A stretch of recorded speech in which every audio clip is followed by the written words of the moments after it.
Welcome back to the Clubhouse, and for those of you just joining us, welcome to the Tribe. We are a group of FSU alumni obsessed with the culture, the gear, and the game of golf. From breaking down tour news to roasting our own weekend blow-ups, no topic is out of bounds. Grab a drink and settle in.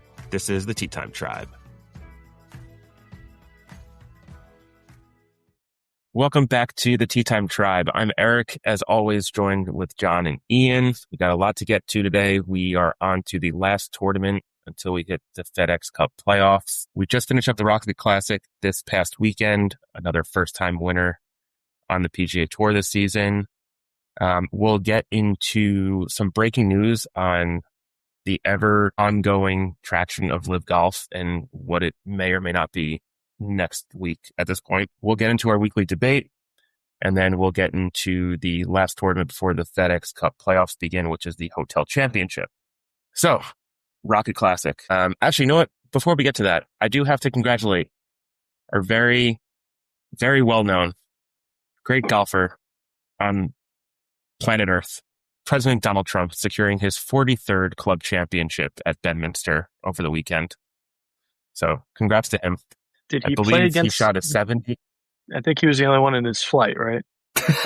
Hey, doesn't So matter how you win, as long as you win. Doesn't matter what the score is. Yeah, the only one in the flight. The 80 and up. Oh Yeah. my god, Dude what is a guy. beast. I mean, he should be playing on the tour. He should be playing on the senior tour. I mean, I mentioned it. I've you mentioned got to it. take. You get at least 10 strokes off just for being the president. So, you get another 5 for the age that he is, right? So that's 15 strokes off of whatever you're shooting. So he's already down into the 50s. I mean, no, this guy's unbeatable. Truly, this guy's unbeatable. Yeah, Michael Block wishes he There's had his game. All these club championships he's won. He should be getting lessons from the president, not the other way around. That's true. I'm not one to give advice. I'm the worst golfer here, but what are we doing here? This guy's shooting 70 as an 80-year-old on his course. His course? I wonder how many times he's shot his age or better now. Oh, every time. Had to be in the triple digits by now. Every He time. does every time he goes out. Yeah. What are you talking about, Eric? Yeah. What are we? Look up what are we his doing look here? up his game. Look up his game. Yeah. Does he keep it? I mean, there's probably like a true Is it like a +9 or something? There's probably a true social version of Ginn somewhere out there that he's probably like a +9. It's crazy because I doubt it.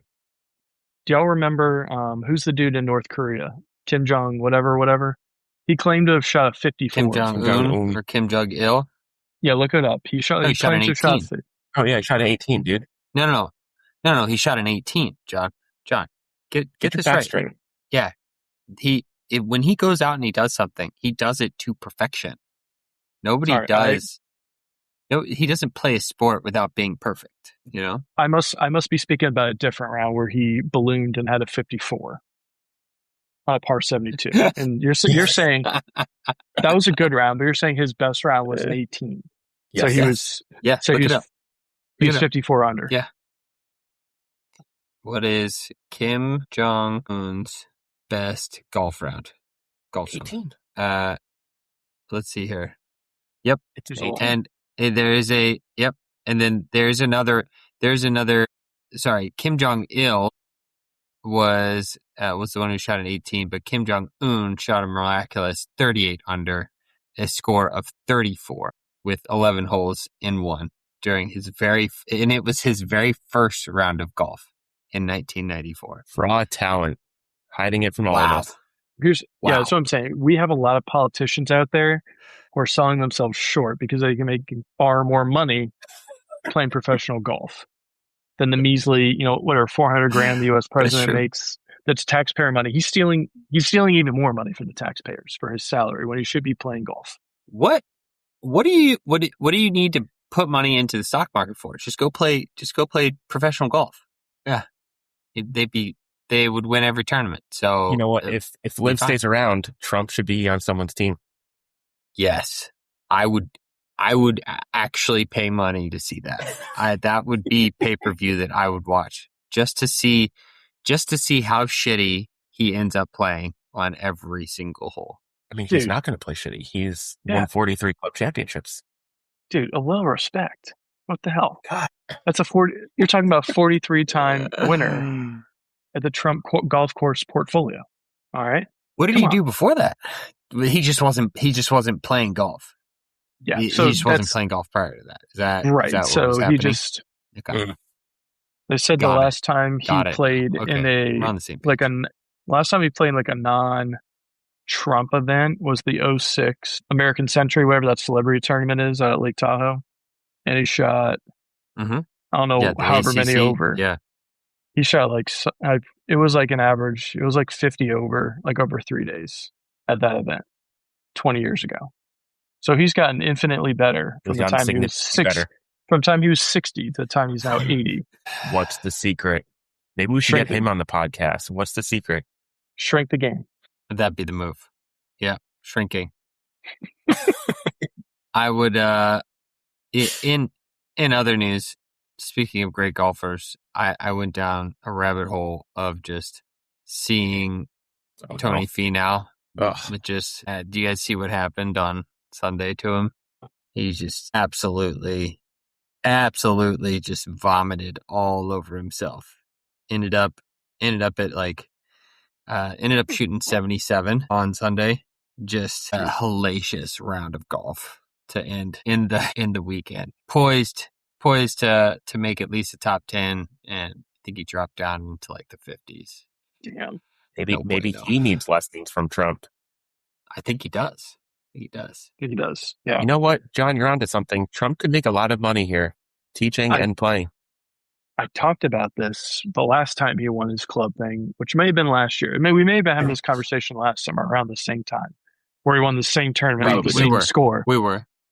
And I said he needs to be on the senior tour. If he's this good, he should be playing. He should be getting sponsored. Like, they have sponsors exemptions on the senior tour, right? Like, I'm not making that up. That's correct. He's already playing a lot of golf on the weekends. He can take 4 days off. He's so good that I don't think he needs a practice round or anything. He can show up. Oh, sorry, it's only 3 rounds on the senior tour. No. Yeah, so he can show up. He's got the jet, so he can land the jet. Yeah, he can show up Friday morning, roll out, tee time Saturday, Sunday, go. They can mail him the trophy. Mm-hmm. So I think we're really onto something here, and I know that he's all over the socials and his team's all over the socials. So I hope they hear this clip and let him know he should quit his current profession and go to the senior tour. We all want to see it, and no one would blame him. No, nobody would. I mean, look, it's a waste of talent if he's not on this tour. It really is. I agree. All right, well, enough of that nonsense. Rocket Classic, as I said earlier, Michael Thorbjornsen, I hope I pronounced that right. Nailed it. Gets his first win on tour, Sunday round of 63. Dude was playing well. He's a 10-finger gripper, too. No overlap, no interlock, 10 fingers. Yep. I also saw, obviously, because he won, he gets an invite to the Masters next year. And it was 10 years ago that he won drive, chip, and putt at Augusta. That's crazy. Wow. So another drive, chip, and putt winner / participant now playing in the Masters. So it's nice to see like that kind of full circle happening over and over again. What a journey. What a journey to go that long between going to Augusta. Mm-hmm. I can't say much. I've never been, so it's going to be a long, very, very short. Hopefully, it's a short turnaround. Maybe someday I'll find somebody who's got. No. We have you on video. We have you on video saying, you know what? If I had my choice, I would take a bunch of other tournaments over Augusta. You had your chance. You said no. Too bad. Maybe I would. Maybe. I would. Maybe. Speaking of drive, chip, and putt, maybe they'll let you into that. And you can watch from there, which I think you can basically go to the merch tent and like the first tee and like the putting green and wherever else they hold it, but not the actual tournament. So that's as close as you're going to get. You can actually go to I heard you can go to the women's Augusta National. So maybe you can do that. That might be the move. Because you're banned from everything else. Mm-hmm. You voluntarily banned yourself from Augusta. You too, Eric. I don't know what you're smiling about.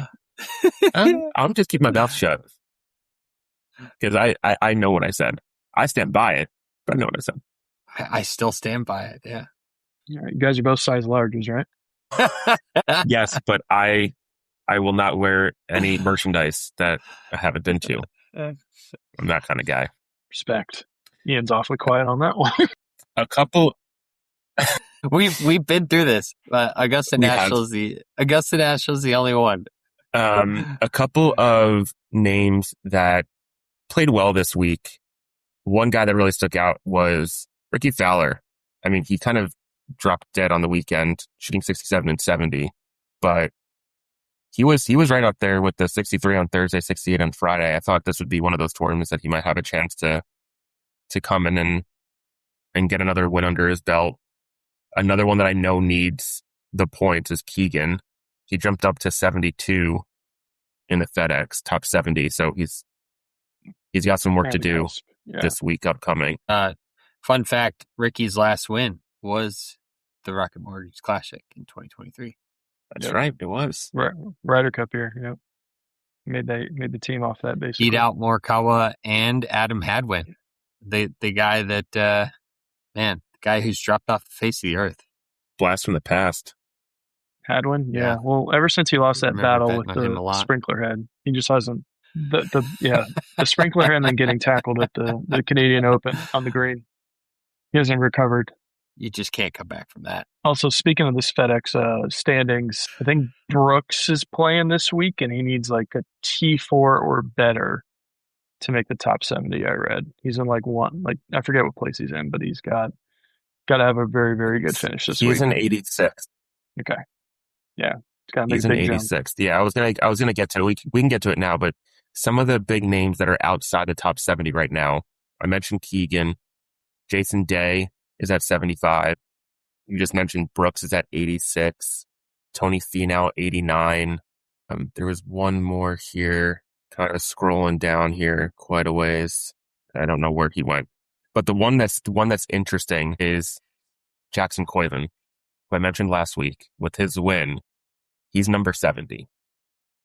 That's crazy. So for him to go essentially 5 events and make the FedEx Cup playoffs, wild. I was going to ask and see if anyone I think he deserves had it. won this year but wasn't in the top 70. But I guess since he just won and he's already in 70th place with a fraction of the events played, seems like everybody who's won is there already. Assuming he has a good week, he'll move up a few spots too, at least. Yeah, because if you win an event, you get a minimum of 500 points. So the only 4 people that have over 500 right now are Matt Messner, Keegan, Andrew Putnam, and Johnny Kiefer. So I don't think any of them won. Kiefer. Johnny fucking Kiefer. Fucking Kiefer. Yeah, he really let us down, huh? I mean, hey, look, we made the weekend. Okay, the wheel made the weekend. We did make the weekend. Wheel made the weekend. If it was a make the weekend cut with those 3, that was the make a cut winner. We had a winner. It was. Wouldn't have been the odds we had, but it probably been kind of juicy. I don't know. 3 of them make the cut. Yeah. It probably would have.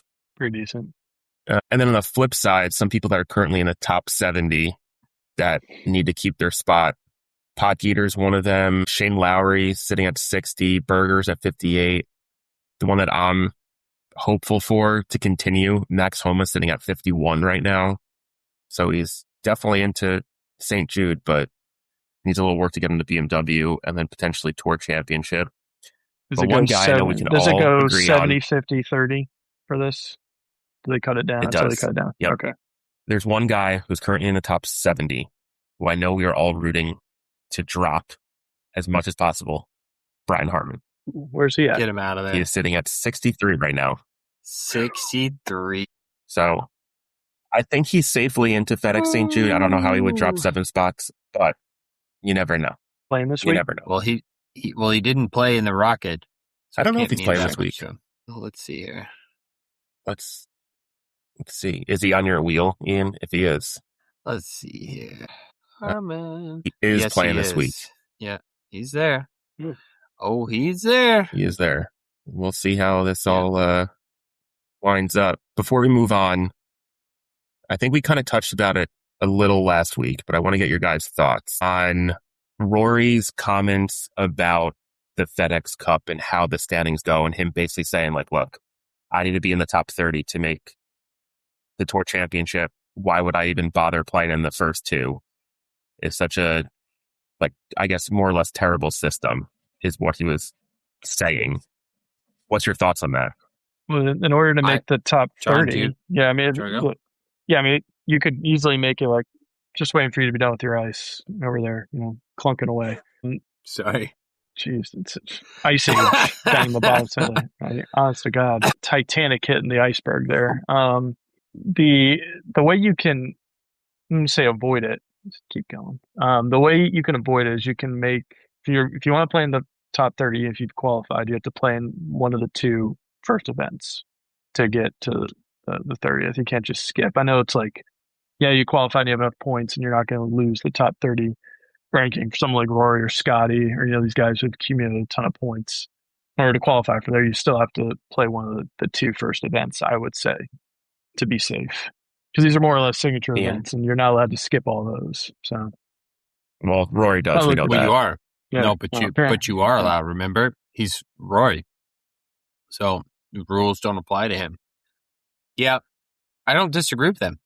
I think the advantage was just enough of an advantage with the additional strokes as it was last time. We've been through this. Like, they should make it a March Madness bracket. And yes, they could give a better shot, obviously, for the guys that are maybe give a first week bye to the first, like, the top 10 players. I don't know. What do you think? Like, how many guys should be able to buy a first round bye? Well, are you saying that the FedEx Cup in general should be just match play? Like a 64-person bracket, just like March Madness? Yep. Yeah, I actually would enjoy that. I think my thought process is going to be you have to get enough points, and maybe it's not top 70, maybe it's top 50. But you have to get enough points to make these playoffs and then clean slate. I mean, could you imagine if you clean slate everyone that makes the FedEx Cup and, like, Scotty doesn't make the top 30 to get to the Tour Championship, or Rory doesn't make it? But that's what I'm saying. You got to give some type of an advantage for the guys who are the elites of the elites, who have maintained those top numbers, right? Like, because you need the viewership. Like, the whole goal here is to make people continue to watch. So they give a handful of players a bye that you want for the first tournament, but then after that, to your point, clean slate. Don't give them any strokes or anything. I'd be down for that. And it's going to be interesting. I don't think they've announced anything other than, like, the championship and the Challenger Series of what they're doing potentially in the postseason. So I guess we're kind of waiting around to see what happens with that. I'm interested to see if they try to go some kind of match play route, though. Think about how juicy a Jackson Koivan bet would have been before he won, right? To win the FedEx. Like, and that would have been a nice little bet, nice little futures bet if it was match play. But just imagine having a quad box on your TV of just like 8 matches, FedEx Cup style going on. Yeah, right. Like, how great would that be? I don't know, man. I think they're missing out. They could do it like they did with right now. They did.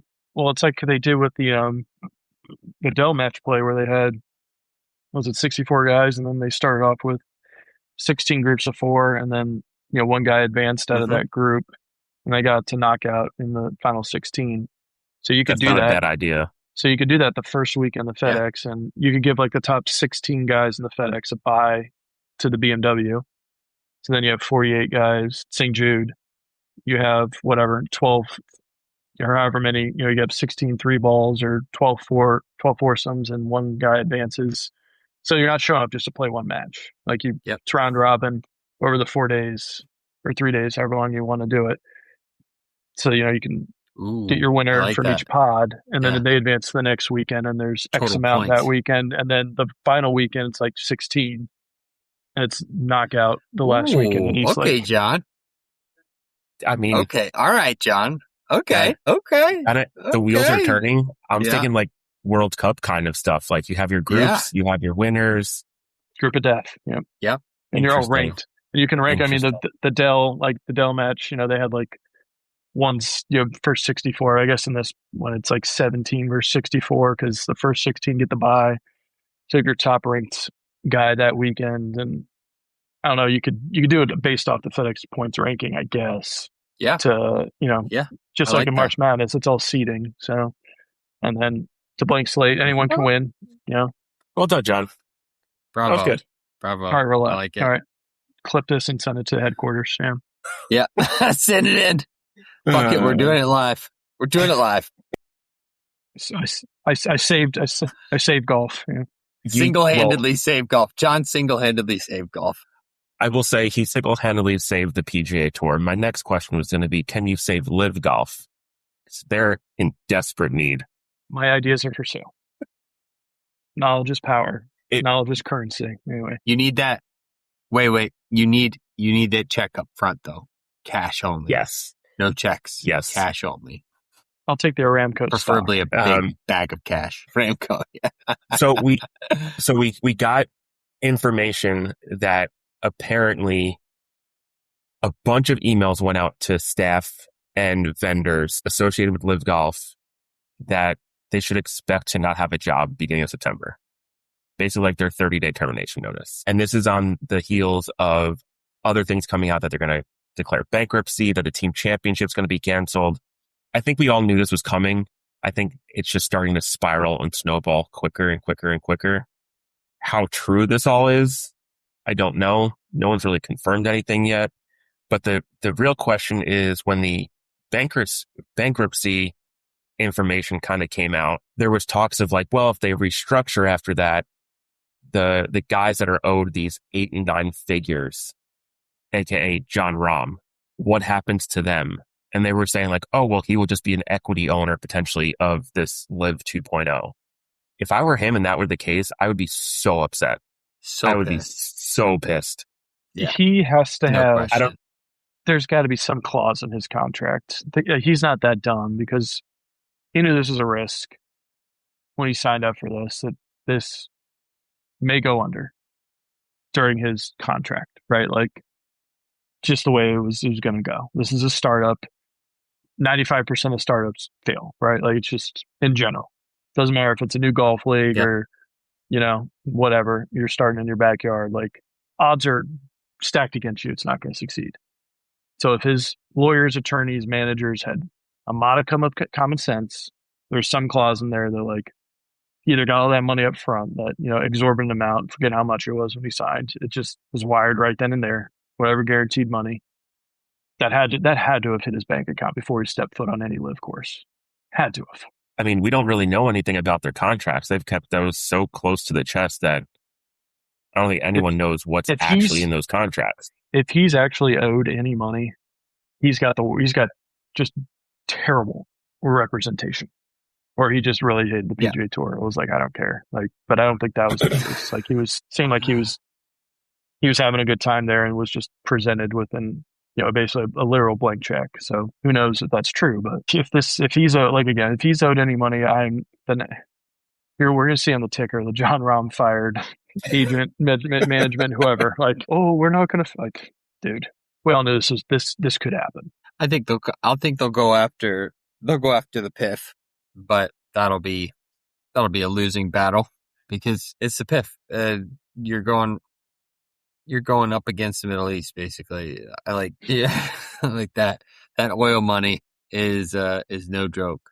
So obviously, I don't think they'll be making enemies anytime soon. But yeah, they'll let the lawyers handle it, and they all make money while Rahm and the tour players get to take it easy. I guess the ones that don't choose to come back to the tour.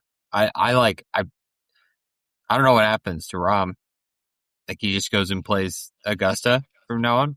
Like since he's back on DP World Tour too. Yeah, he's got DP World. Yeah, that citizenship tourship or whatever. So my big issue with all of this right now is I think it was last week that we heard like, oh, they're looking at getting $250 million of seed money for 2027 and beyond. And now this week it's bankruptcy. It's just like, just stop with this theatrics of like, yeah, we're LIV. We're going to keep playing. This is a real serious tour. Clearly it's not. No. Just shut the fuck up and say, yep, we're closing. They're done. We had a good run. They're done. Yeah. Mm-hmm. Yeah. It's so annoying. Yeah. No, it lasted a little longer than I thought. I don't know. I thought it by like a year or two. Like a year or a few months? A year or two. Like a year or two. Yeah. I thought like at the end of last year it was gonna. I was like kind of surprised it went on this year. Like there were rumors swirling beginning of the year. What's going to happen. And clearly not long into the season, it's when the rumors started flying that this is going to be the last season potentially, or if it was even going to make it to the end. And, we talked about last week that their year-end tournament in Michigan, as of a couple weeks ago, there was no infrastructure set up for it. Nothing had to be done to get like prep for it. And these tournaments they start setting up months in advance, right? Like stands are up for weeks and weeks before it even starts. Those are telltale signs that it's trouble in paradise on the other side of the world. So here we are. Yeah. I mean, a good example of that, like at the Farmers Insurance Open, they start putting those hospitality tents up and foundations like 3 months in advance. Like they're doing it in October, November, in preparation for the tournament in like February. So it's a crazy amount of lead up time, and for nothing to have happened. Yeah, there's some big issues with not paying contracts for sure. The thing that's going to like stay in the back of my mind through all this is, what, if anything, did Brooks and Patrick Reed know at the beginning of this year? They were like, I got to jump ship now before it starts getting out of hand. They had to have known something. Yeah, I mean, it was probably like, hey, can you guarantee that this season makes it from start to finish? And they probably got wishy-washy answers. And they were like, no. Yeah. And they were probably like, no, we can't. It like, will okay, if you give us some of that money back. Yeah, right. Yeah. Well, I think the players who I expected to stay on LIV Tour stayed on LIV Tour, and the ones that I expected to jump ship. Like I in my heart of hearts, I had the feeling that Koepka was going to come back. I didn't see him staying on LIV. Patrick Reed, I'd say it was like in 80-20. I thought he might just go get his bag and ride off into the sunset, but I think his wife probably doesn't want him at home. So, and then who is it? DJ just doesn't give a fuck. Never did. Nope. I don't think he knows. He probably still doesn't know that the season's over. He's probably, I don't know when the last tournament is, but he'll pack his bags the day before he's supposed to leave, and he'll text his brother and be like, all right, what time are we leaving tomorrow? And then his brother's gonna be on a boat like, dude, what are you talking about? Season's over. He's like, oh, dude, I'm at the jet. Where are you, bro? Yeah. He's like, rad. Just turn around. You can be like, all right, I'll come pick me up. Let's go out in the boat. Yeah. So yeah, I'm like, awesome. Yeah, so that means we can go fish more? Great. Correct. Yeah. Sounds good. I'd be curious to see if, I'm sure the answer is probably no, but who knows? There's new leadership at the PGA Tour.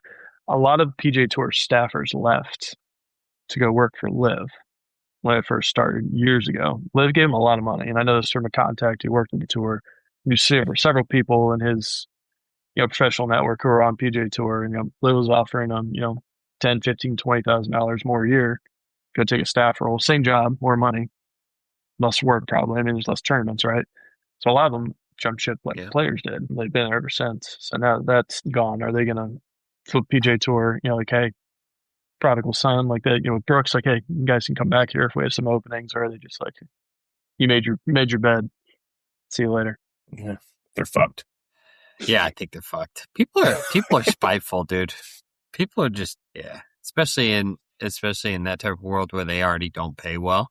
They pride themselves on the power that comes with the role, and I think a lot of them are fucked. they're gonna have to go find something else. Go find another opportunity. It was a good run. It was a good couple years. Go get and some hope he other saved experience. A few shekels. Yeah. Yep. Yeah. Hopefully you saved a few shekels. You're gonna go pick some balls at the local range now. There you go. Mm-hmm. They dug their grave. All right. Moving on. Weekly debate before we get to the Hotel Championship this weekend and our wheel bet. So in the last couple of weeks, we've had a few 59s. We had Michael Kim at the 3M Championship, and we had Chris Francoeur, probably butchered that last name, it looks French, at the Utah Championship, who shot a 59. I wanted to get your guys' take. Obviously, shooting a 59 is incredible. Michael Kim had to make like a 25, 30 footer on the last hole for his 59. Chris, on the other hand, was 11 under through 14. So he had 4 more holes to go to shoot 59. So he had and just got 4 pars, shot a 59. What do you think was more stressful? Or like if you put yourself in that situation, would you rather have a putt on 18 for 59? Or would you rather basically locked up 59 or the 11, 12 under you needed, knowing you still had a few holes left to play? I'll let you go, John. Okay. Or I've got my answer. It's a good question, honestly. I feel like having a few extra holes to play because I feel like you're playing with house money at that point. You're already having a good round. Yeah, it's more opportunity to like mess up your round too, I guess. But if you're in the zone, you're in the zone, right? Like 11 out through 14, probably like this guy made 4 pars in a row. It's like if he has a quote unquote bad hole, he's probably still making par. So you could it gives you 4 chances to at least get one more birdie than shoot a better score. So if you're in the zone, just give me the 4 extra holes, like this guy. Yeah, I'd say I'm like 9 times out of 10 I'm with you, John, on that one. But there's got to be a pretty good feeling on 18 to sink a putt, a 25-foot putt to shoot 59. Like, that I don't. But I enjoy putting. There are some folks on this podcast who don't enjoy putting. So, yeah. so for me, it's an equipment problem. It's an equipment. 100%. It's the arrow, not the Indian, right? Yeah. But yeah, I don't know. For whatever reason, the first thing that comes to mind for me is sinking that putt. I will say though, if you had 4 more holes to shoot 59, from what Chris had at the Utah Championship, you're still making a putt for 59. That's true. That's true. Yeah. But I get what you're saying. It's like the better feeling of like sinking that long birdie putt to shoot that 59. It's just got to be an incredible feeling. Yeah. I think I would rather have that scenario of, the putt on 18 to shoot 59. I don't want to deal with the pressure of knowing that I'm already there and I just need to coast in, because at that point, even if you have an incredible round going, you start just like being like, oh, I just need 4 pars now to shoot 59. That's when your tee shot goes way left, way right. You start chunking stuff, or it's bad news. Yeah. You're in the zone. You're going for 58, 57. You hit a duck hook on 18, like Jackson going off the tee. Shortest drive of the week from any tour player. Well, it's also like, dude, you could have it's like, dude, you could have hit 5 wood, same distance in the middle of the fairway. You could have hit a fucking 5 iron the same distance. Yeah. Dude, just hit a long iron. Like if we're concerned about like don't go in the water, just hit like a 7 iron out in the middle of the fairway or like anywhere. Yeah, you can make it a 3-shot hole. Like it's par 5. Like you just keep laying up tee on the green. Yeah, strange. What was it? Is it the announcers were like, he's been hitting driver all week, but this is probably a layup hole. After he hit it, they go, oh, he got the best of both worlds. Smart asses. Yeah. But no, I'm in for the putt, but I do get it, John. If I'm in the zone, I want to play as many holes as possible. Like I was thinking about that the other day, that after our 10 Cup event at the beginning of the year, here at my club, I played so fucking well, and I wish that I had just played another like 3 or 4 days straight just to like hone that feeling in so that I knew, like, so that I for sure ingrained it. And I didn't. And I rested on my laurels, and I went back out and I fucking shot a shitty score the next weekend. And I was like, God damn it. That's one of the reasons why, like, subconsciously I don't like playing 9 holes, in the off chance that I am playing out of my mind, that I only gave myself a block to play 9 holes. I'm like, I want to keep going. This is going to be like a record round for me.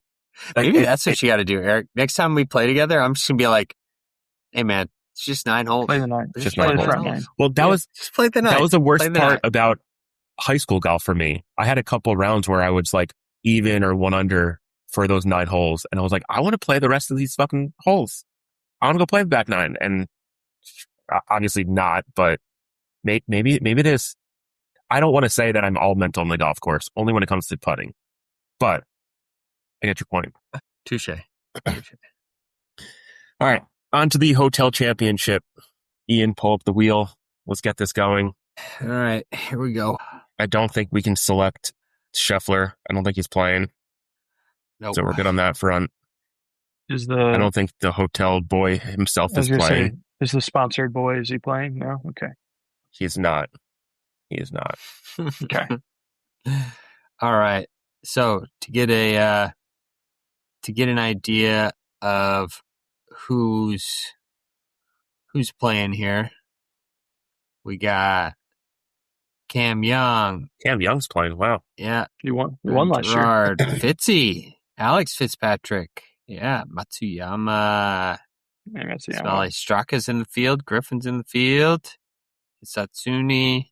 Space. Thigala. He was another one who was shining bright like a diamond and then fell back down to earth. Mm-hmm. Weekend on Sunday, Potgieter, some good names. Day, Kiefer, obviously in there.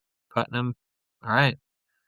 Pretty solid. Now, the question is, do I shuffle it before we go, or do we keep it in order? Oh, I didn't know that was a thing. We can shuffle it. Oh, are you saying that like Eric Cole could be next to Matt McCarty? Yeah. Yeah, let's shuffle it. Let's we'll mix it up. Let's shuffle it. Yeah. All right. We mix it up a little bit, huh? Keep things interesting. There we go. All right. Here we go.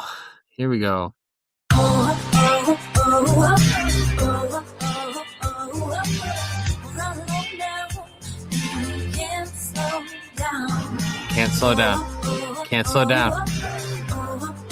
Come on. Get up to... Oh. Matti Schmid. Oh, God. Okay. Yeah, he's good. He's good. All right. We ready?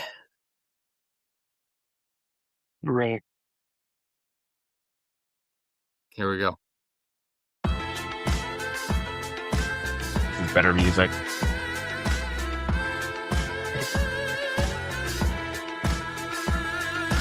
Oh, this could be a good one. No! Oh, no! Oh, no. Dang it. Oh, no. Dang it. Oh, no. I hate everything. That was tough. That hurts. That hurts. We had some really good names right there, too. On to the next. Let's power through. I can.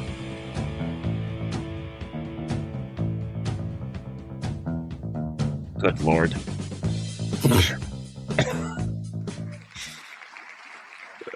Okay. Do we need to start limiting this to like the top 25? No. I have to win this way. It's the only way. This is our odyssey. It is the way. It might take 10 years. This is our white whale. Oh, man. We could be on this adventure for years. I will say, these are our biggest odds we've had ever. Even bigger than last week? What the hell? Even bigger.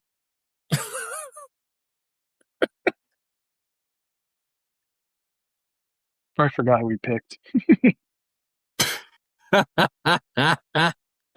So we have Schmid, to recap. Schmid, Harman, Lipsky. It's a very underperforming law firm right here. A $10 That's pretty bet good, John. John, that was pretty good. That's $1,300. This is where we won it all back. That's before any boosts or anything, too. That's crazy. That is true. Not that we need it. We'll take it. Not that we need it. Yeah, that's right. And not that we even need it. I want to know I don't know if they have they do have it to make the cut. I'm curious what these guys would be on to make the cut. This hurts so bad. This hurts Harman, so good. And Lipsky. Okay, that's 5-1 for them to make the cut. Should we just put that as a bet? I don't know. I say we double down. Just go because the thing is if that hits, do we still consider this a win? Like yes, it's a win, but like our thing's always been top 20. I wouldn't feel fulfilled. I'm drowning over here, guys. Guys, I'm fucking drowning. I'm drowning in losses. Yeah. I'll see what kind of boost they give me. Sometimes they give me a make the cut. Sometimes they give me a top 20 or something. So, and all we're doing is losing. I need something. I need a pick me up. You need someone to do something. I need somebody to be great. I need somebody to show their greatness. He wants to feel something. I need a taste. I just need a taste of something. Anything. Any type of win. How about? Because right now, let me find a good name here. How about Camilo Villegas to be first round leader? That's got to be like plus 1,600. Plus try $10 plus $26,000. That is. All right, we're going down too big of a rabbit hole right now. I agree. This is where it gets bad. It's right. One of these is going to hit. It's the last tournament before FedEx Cup. We need some money to play with. It was just waiting until this moment. That's it. I don't know if Matt Schmid or David Lipsky has ever finished top 20 in an event, but this is the time. Where's my Schmid? He's a, whatever you call it. He's a DP world guy, I think. So, I don't know what he does over here. Is he? Yeah, I think so. He's German. Yeah, well. So here we are. So here we fucking are. This is the week. It has to be. All roads led to this point. Agreed. All right. Well, that does it here. Another round in the books. Thanks for hanging out with the tribe. Remember, if you enjoyed it, to subscribe and share it. And until next time, keep in the short grass, keep the drinks cold, and as always, go Knowles.